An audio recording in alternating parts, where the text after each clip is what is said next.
Assalamualaikum warahmatullahi wabarakatuh.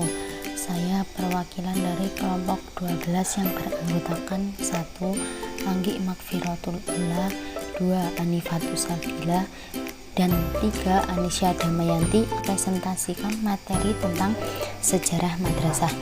Di sini materi yang kita akan bahas yaitu yang pertama pengertian madrasah, yang kedua asal usul madrasah, dan yang ketiga madrasah dalam sejarah Islam.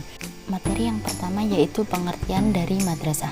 Kata madrasah sendiri berasal dari bahasa Arab yang artinya tempat belajar. Sebagai tempat belajar, kata madrasah dapat disamakan dengan kata sekolah. Namun, dalam kerangka sistem pendidikan nasional, keduanya tentu berbeda.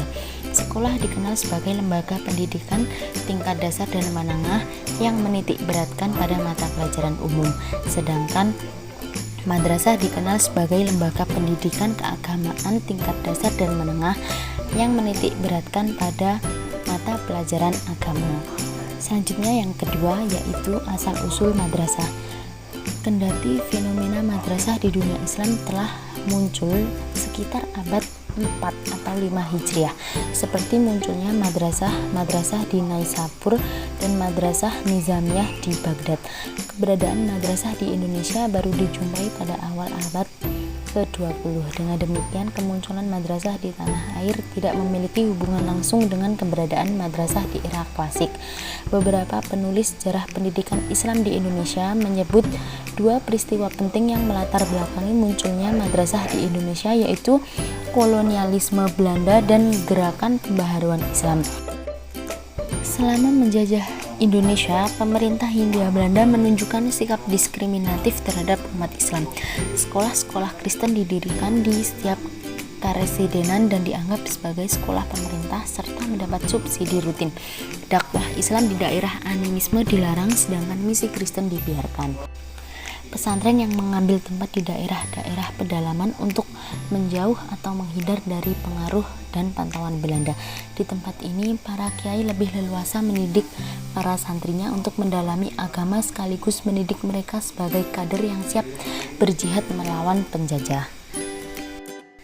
Selanjutnya materi yang ketiga yaitu madrasah dalam sejarah Islam.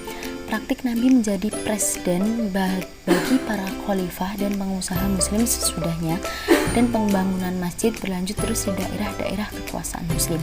Pada masa Khalifah Umar bin Khattab dijumpai sejumlah tenaga pengajar yang secara resmi diangkat oleh khalifah untuk mengajar di masjid-masjid Kufah, Basrah, dan Damaskus. Fungsi masjid sebagai rumah ibadah dan sebagai lembaga pendidikan berjalan secara harmonis. Madrasah sebagai lembaga pendidikan Islam mulai didirikan dan berkembang di dunia Islam sekitar abad 11 sampai 12 Masehi atau abad 5 Hijriah.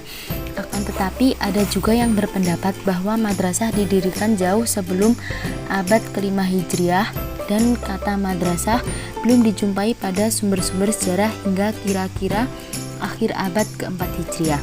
Akan tetapi banyak bukti yang signifikan justru menunjukkan bahwa madrasah telah berdiri sejak abad ke-4 Hijriah dan dihubungkan dengan penduduk Naisabur.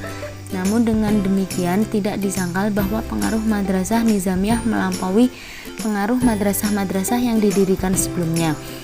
Bahkan Ahmad Syalbi menjadikan pendirian madrasah Nizamiyah sebagai pembatas untuk membedakannya dengan era pendidikan Islam sebelumnya.